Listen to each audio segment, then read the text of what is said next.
सुनाओ निफ्टी 50 आप देखिए 23,165 का लेवल हमें देखने को मिल रहा है एंड 1.5% की गिरावट के साथ क्लोजिंग हमें देखने को मिल रही है। Hi this is Dev and watch it diary. और कल 2 अप्रैल है, पता नहीं क्या होने वाला है, पर जो भी होगा शॉर्ट टर्म ही होगा, ये बात ध्यान में रखिएगा। ऐसा नहीं है कि आप ध्यान रखिएगा एक ही दिन में सब कुछ ढह जा रहा है, उसका जो इम्पैक्ट है वो यहाँ पर कैलकुलेट किया जाएगा एंड उस हिसाब से मार्केट चलना स्टार्ट होगा।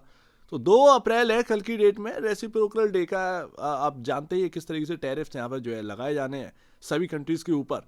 किसको कितना मिलेगा ये देखने वाली बात है। डर ये है कि वॉर ना छिड़ जाए, टैरिफ वॉर, कि पता चला कि इतना कोशिश करने के बाद भी आप नहीं मान रहे हैं, यहाँ से भी यहाँ पर ना पलटवार हो गया एंड ऐसे में टैरिफ वॉर स्टार्ट हो सकता। अब ये बहुत सारे लोग समझ नहीं पा रहे हैं कि ये टैरिफ वॉर से हो के क्या आगे चलकर ना क्वार्टरली नंबर्स बिगड़ेंगे, अर्निंग्स खराब होगी, बात इतनी सी यहां पर आ जाती है and that's why market react करते हैं। इस टैरिफ ये लगा दिया, तुमने वो कर दिया। कनाडा मार्केट अब छोटा मोटा है तो वहां पर पता नहीं क्या इम्पैक्ट है, बट अपना मार्केट है। अब मान लीजिए यूएस यहां पर लगा देता है कि नहीं भाई अभी तक तुम यहाँ पर ना इतना टैरिफ लगा रखे थे, अब हमारी बारी है, तो वो अर्निंग्स क्या रिफ्लेक्ट करेंगी, क्वार्टरली नंबर्स बताएंगे आगे चलकर, उस हिसाब से मार्केट एडजस्टमेंट करेगा। ऐसा नहीं है कि बस सब कुछ ढह गया खत्म है। टैरिफ छोटा मोटा है, हर कंट्री लगाती है। हालांकि यहाँ पर बस ये है कि चाहे यूएस की कंपनियां हो या इंडिया की कंपनियां, आगे को लेकर थोड़ी सी टेंशन है कि किस तरीके से आगे बिहेव करने वाले हैं बिजनेसेस। बस इतनी सी बात यहाँ पर आ जाती है and that's why market short term में रिएक्ट करता है। अभी ये तो 2 दिन के लिए आए चले गए, एफआईएस की बात कर रहा हूँ। यहाँ पर ना आज भारी भरकम बिकवाली है, 5 या 901 करोड़ की बिकवाली कर दी है एफआईएस ने। कल की डेट में 28 मार्च को 4 या 352 करोड़ की जोड़ जाड़ कर देखो तो ऑलमोस्ट यहाँ पर 10,200 10,300 करोड़ रुपए इस मार्केट में 2 दिन से बाहर निकल गए। उससे पहले आप देखिए 20 मार्च से खरीदारी स्टार्ट हुई थी 3,240 करोड़ से। ये 11,000 करोड़ का जो 27 मार्च का जो नंबर निकल गया, बहुत बड़ा नंबर, ये एडजस्टमेंट है एक्सपायरी का। उसको अगर आप हटा दें तो बाकी पहले का ध्यान दीजिए, जितना आया उसका आधा चला गया। ये है 2 दिन की सेलिंग। क्या ये एफआईएस वापस से बिकवाली के नंबर्स यहां पर जो है ये देखने को मिलते रहेंगे, ये देखने वाली बात है। ये सब डिपेंड करता है 2 अप्रैल को, क्या पता, क्योंकि ये भी भाई इंसान लोग हैं। 2 अप्रैल को क्या होने वाला है एक बार देख लेते, तो एफआईएस शायद ये सोचकर चल रहे हो। उसके बाद यहाँ पर ना सब कुछ ठीक है तो यहाँ पर वापस से बाइंग स्टार्ट हो सकती है। तो ये देखना है 2 अप्रैल कल का ही दिन है, कोई दूर की बात नहीं है। आज सो लो, कल जागने के बाद सब कुछ पता चल जाएगा। खराब क्या हुआ है? खराब हुआ है रिलायंस के अंदर। दिक्कत ये है कि क्या रिलायंस के ऊपर कुछ बात आने वाली है? ऐसा तो लगता नहीं है नियर टर्म में, या ट्रम्प भाई सिर्फ और सिर्फ रिलायंस को टारगेट करेंगे, तो ऐसा कुछ नहीं लगता है। मार्केट टूटेगा तो रिलायंस भी टूटेगा, बस इतना यहाँ पर समझ में आता है। पॉजिटिविटी यहाँ पर आएगी या नहीं आएगी लौटकर, ये देखना है। आज जो गिरावट आई है 22.50 की, उसने यहाँ पर रिलायंस को एक रेंज से तोड़कर वापस से यहाँ पर जो है स्टैंड करने पर मजबूर कर दिया। हालांकि मुझे एक ना 27 मार्च ये वो एक्सपायरी दिन, ये मैं आपसे कह रहा था कि शायद ये 1330 पर चला जाए, नजर रखिएगा नजर रखिएगा। वो नजर तो बहुत दूर की बात है, उसके एक दिन पहले का बिहेवियर इतना खराब था कि एक्सपायरी डे को ये 1330 कैसे चला जाएगा, ये बड़ा सोचने वाली बात। 5-6% चलना पड़ता तब जाकर यहाँ पर देखना पड़ता, तो वो तो बहुत बात ही दूर की रह गई थी। खैर 1287 और 1259 के ऊपर टिक पाना आसान नहीं है रिलायंस ने, ये तो बता दिया। अब आप आ चुके हैं 50 डेमा और 100 डेमा के बिल्कुल बीच में। कल इंपॉर्टेंट लेवल जो है ना इसमें, वो मूविंग एवरेज के बीचों बीच तुम्हारी जो क्लोजिंग हुई है, अब यहां से क्या होना है ये देखना है। या तो एक गिरावट या फिर एक तेजी यहां पर जो है ना वापस से देखने को मिलेगी। और अगर यहां से तेजी देखने को मिली रिलायंस के अंदर, समझ जाइएगा मार्केट के अंदर वापस से तेजी लौट आई है, सिंपल सी बात है। बट आप एक ऐसी रेंज पर पहुंच चुके हैं, मूविंग एवरेज के बिल्कुल बीचों बीच में आप पहुंच चुके हैं। कुछ बड़ा होगा रिलायंस के अंदर, ये तो समझ में आ गया, क्योंकि एक रेंज में जब आ जाता है स्टॉक, उसके बाद एक बड़ा यहाँ पर ना आपके सामने या तो अपसाइड देखने मिलती है या फिर एक डाउन साइड देखने मिलती है। क्या देखने को मिलेगा देखते हैं, बट मेरे हिसाब से अभी भी वो लेवल ध्यान रखना 1230, ये इंपॉर्टेंट रहेगा।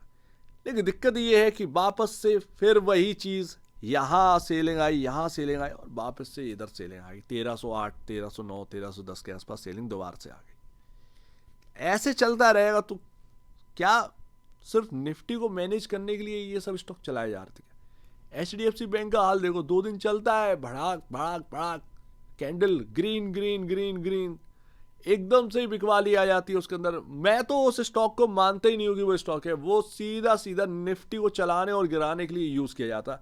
इतना रद्दी स्टॉक, पता नहीं कैसे यहाँ पर मार्केट के अंदर चल रहा है, समझ में नहीं आता। रिटर्न के मामले में चिल्लर है, यही साफ सी बात है। और क्या भाई, नाराजगी आएगी इन्वेस्टर्स को? क्यों नहीं आएगी इन्वेस्टर्स को? 5 साल में क्या करके दिखाया? कोई रिटर्न है? नहीं है। पता नहीं क्या हो रहा है यहाँ पर, देखते हैं। लेकिन अभी भी जो पैटर्न है उस हिसाब से ध्यान रखिएगा। 1758, 1723 ये काफ़ी इंपॉर्टेंट रहने वाला है HDFC बैंक के अंदर। अगर यहाँ से घूमा दोबारा तो ध्यान रखिएगा, मूविंग एवरेज से घूम जाएगा, एक इंपॉर्टेंट रेंज से घूम जाएगा। हो सकता है ऐसे में जो हाईज हैं वो दोबारा यहाँ पर निकलते हुए नजर आए। तो कुछ कह नहीं सकते, HDFC बैंक बहुत वॉलेटाइल है। एंड इसीलिए मैं कह रहा हूँ कि ये FIS के हाथ का मोहरा है।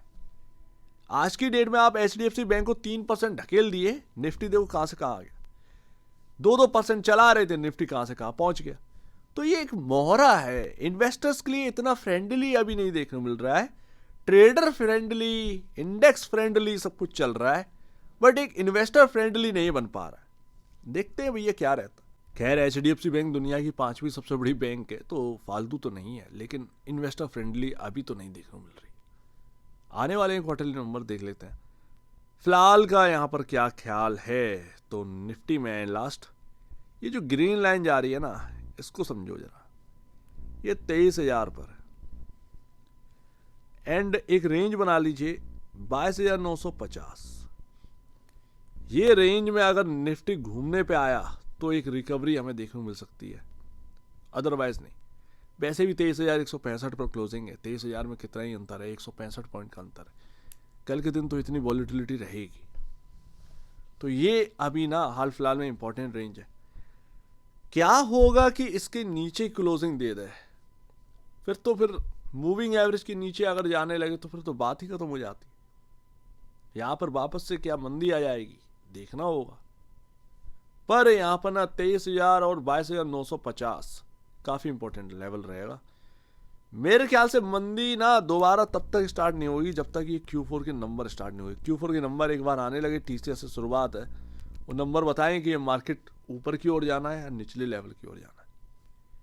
एक जो एक्सपेक्टेशन था, मैं आपसे बार बार कह रहा था कि 22,500 जो वो लक्ष्मण रेखा मैं आपको बता रहा कि ट्रेंड लाइन निकल रही है, यहां से मार्केट सुधरनी चाहिए। वो 22,500 टूटा, मैं आपसे बार बार कह रहा था कि यार लग नहीं रहा कि ये 22,500 टूट गया, और वो एक गैप डाउन हुआ, वो यूएस की वजह से एक बिग कैंडल बनी एंड उसके नेक्स्ट डे से सुधरने लगा। अगर आपको याद हो, हम लोग कई जगह पर ठीक पड़े, निफ्टी में सही ऑलमोस्ट पढ़ते हुए नजर आए हैं। उसके बाद रिलायंस में बहुत अच्छा यहाँ पर ना एक समझ आया। उसके बाद आईटी में जो बड़ी गिरावट आज की डेट में हमें देखने को मिल रही है, आज की करंट नहीं, जो ऑल टाइम हाई से ये स्टॉक टूटे हैं। मैं आपसे कह रहा हूं जैसे ही डॉलर रुकेगा उसके बाद ये आईटी स्टॉक फॉल देखिए किस तरीके से होता है। बिग स्टॉक्स आपके सामने हल्के होते हुए नजर आए जब वो डॉलर ब्रेक किया। डॉलर जब तक चल रहा था तब तक ये स्टॉक बढ़ा, जैसे ही डॉलर एक जगह पर रुका आके ये आईटी स्टॉक कोलैप्स कर गए। तो ये सारी चीजें, तो ये TCS से स्टार्ट होगी। कई जगह पर हम लोग सही बैठे हैं, बट अभी यहाँ पर Q4 के नंबर जो TCS के आएंगे 10 अप्रैल को, ये देखते हैं भाई कैसे आ रहे हैं। तो यहां पर इंपॉर्टेंट रहेगा। बाकी कल बस एक ही डर है, बस एक डर, फार्मा। हर कोई फार्मा के ऊपर बात कर रहा है, बट मुझे लग रहा है आईटी के अंदर डर। ट्रंप खींचतान के H1B वीजा के ऊपर ना कर दे, क्योंकि आईटी का जो एक रेवेन्यू है FY23 के हिसाब से, इवन FY24 के हिसाब से $193 बिलियन का रेवेन्यू हासिल है यूएस से। तो एक बहुत बड़ा यहाँ पर आईटी का वेटेज बन जाता है इंडिया के लिए। इंडिया का काफ़ी इंपॉर्टेंट सेक्टर है आईटी सर्विसेज, वो यूएस से काफ़ी ज़्यादा यहाँ पर कमाता है। अगर ट्रंप ने जरा सा भी H1B वीज़ा रिलेटेड कुछ बोल दिया या टैक्सेस भी जरा से बढ़ा दिए, आईटी पर भारी पड़ेगा। वैसे भी आईटी का सिनेरियो अच्छा है नहीं, हमारे नंबर्स तो अच्छे आ नहीं रहे थे, वो डॉलर की वजह से एक स्विंग मिल गया, उसके बाद क्या हुआ हमें पता है। ये H1B वीज़ा का अगर इशू क्रिएट कर दिया ना, तो ये बहुत मतलब आईटी पर इम्पैक्ट आएगा, भले ही शॉर्ट टर्म ही सही, लेकिन आएगा तो इम्पैक्ट। तो देखते हैं यहाँ पर कैसा रहता है, किस पर लगाने वाले किसको पता है। खुद यूएस गवर्नमेंट के लोगों को नहीं पता कि ट्रंप कल क्या बोलने वाले। एलन मस्क और ट्रंप का सीक्रेट प्लान है। और जब ये ट्रंप जीते थे ना, मैंने एक बात कही थी, ये ट्रंप ना, ये एलन मस्क को जितना गवर्नमेंट ने सताया, इंडियन गवर्नमेंट ने, ये एलन मस्क ट्रंप के कंधों पर बंदूक रखकर ये यहाँ पर निशाना बनाएंगे बिग सेक्टर जो कि यूएस से रिलेट करते हैं, जैसे कि आईटी, फार्मा, इनको यहाँ पर टारगेट करेंगे। क्योंकि हम तो भाई गाड़ियाँ बेचते हैं नहीं उधर, कितनी जाती है, वो टाटा मोटर की JLR है, लेकिन आईटी आप सोचिए कितना बड़ा यहाँ पर ना सेक्टर बैठ जाता है, बहुत ज़्यादा वेटेज है आईटी का, फार्मा का। तो वो अगर एलन चाहेगा तो ट्रंप के कंधे पर बंदूक रखकर ये दो सेक्टर को टारगेट कर सकता है। ये एक अनुमान है, फेल हो जाए, मैं अपना अनुमान बता रहा हूँ। लेकिन कल मुझे ये लग रहा, फार्मा जो सब कह रहे हैं ना कि फार्मा से ज़्यादा आईटी पर यहाँ पर जो है ना एक नज़र रहेगी कि क्या आईटी के लिए बोल दिया। नहीं बोलते हैं तो एक तेजी देखने को मिलेगी, बोल दिया तो फिर तो भैया कल्याण ही है फिर। तो देखते हैं यहाँ पर क्या रहता है, अपने को क्या पता, जब उनकी गवर्नमेंट के लोगों को नहीं पता तो हम लोग क्या ही कर सकते हैं। बट ध्यान रखिएगा, निफ्टी के अंदर 23,000 22,950, ये 50 रुपये की रेंज है, मोस्ट इंपॉर्टेंट रेंज है। वहीं आपका 50 DMA है, वहीं देखते हैं। अगर इसके नीचे क्लोजिंग मिल रही है तो वो कहीं ना कहीं फिर शायद वो ख़राब कर सकती है निफ्टी की चार्ट को, और अगर यहाँ से रिकवरी आई आ भी जाएगी। तो ये सारी बात है। सो उम्मीद है काफ़ी कुछ आपको समझ में आया होगा। अपने हिसाब से काम करिएगा, किसी को नहीं पता कल क्या होने वाला है। रियलिटी फैक्ट यही है, कल किसी को नहीं पता कल क्या होने वाला है। लेकिन मैं एक बात बोलूँगा, अपॉर्चुनिटीज़ भर कर क्रिएट हो रही हैं और वो होंगी भी। मैंने आपसे एक बात कही थी, चाहे 20,400 क्यों ना आ जाए, अपना पोर्टफोलियो के लिए अच्छे स्टॉक सेलेक्ट कर लीजिएगा।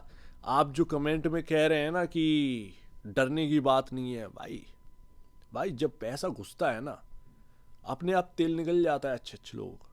ध्यान रखिएगा, अच्छे लोगों का तेल निकल जाता है, ठीक है। पैसा जब घुसता है ना तो सही समझ से सब कुछ दिमाग जो है ना पानी के भाव बिकता है। फिर भैया आप उसमें बीच में नहीं आएंगे, वो अर्निंग जाना स्टार्ट हुई, वो तुम होते रह जाओगे। इसीलिए नज़र रखना ज़रूरी है। पोर्टफोलियो बनाओ, स्टॉक्स नीचे हैं अच्छी बात है, बट ये भी देख के चलिए कैलकुलेट कर कि रिस्क कितना है अभी हाल फिलहाल। रिस्क नाम की कोई चीज़ होती है। आप पागलों की तरह दौड़ रहे हैं, इसका मतलब ये नहीं कि सबको ही उसी चक्कर में घूम जाए। मैं आज से नहीं, मैं 26,000 जब निफ्टी था तब मैं आपसे कहता था कि पैसा जेब में रखिए, अपॉर्चुनिटी क्रिएट हो। वो अपॉर्चुनिटी क्रिएट हो गई है, क्या यहाँ से और बड़ी अपॉर्चुनिटी क्रिएट होनी है देखते हैं। लेकिन ये अपॉर्चुनिटीज़ हैं नई खरीदारी के लिए। ट्रंप की वजह से अगर कोई भारी गिरावट आती भी है तो वो अपॉर्चुनिटी क्रिएट करेगी, क्योंकि वो शॉर्ट टर्म वाला है यहाँ पर जो है ना गिरावट। ऐसा नहीं है कि बड़ा गिरते ही रहेगा। ये मुझे भी पता है, तुमको भी पता है। अच्छे स्टॉक्स सेलेक्ट करिए, काफ़ी नीचे हैं, अच्छे स्टॉक्स के साथ रहिए, ज़्यादा बेहतर है। बट ये इतना भी नज़रअंदाज मत कर दीजिए कि क्या हो रहा है भाई, अरे खरीदने में लगे हैं, वो PSU उधर है, वैल्यूएशन ऊपर जा रही है, अरे खरीदने में लगे हैं, वो जब गिरे तब सबके मुंह बब गए। ऐसा नहीं करना है, ठीक है। अपने हिसाब से काम करिए, सही से काम करिए। पोर्टफोलियो के लिए अच्छा बेहतरीन टाइम है, अच्छी बात है। अगर कोई गिरावट आई तो उसमें भी अपॉर्चुनिटी क्रिएट होगी, तो अपना यहाँ पर ना उससे नहीं घबराना है, ऐड करते रहना है धीरे धीरे, सीधी सी बात। बाकी देखते हैं Q4 में क्या है। ये मार्केट ऊपर की तरफ जाएगा, नीचे की तरफ जाएगा, ये Q4 बताएगा, सीधी सी बात। सो उम्मीद है काफ़ी कुछ आपको समझ में आया होगा। अब दीजिए मुझे वीडियो देखने के बहुत धन्यवाद दोस्तों।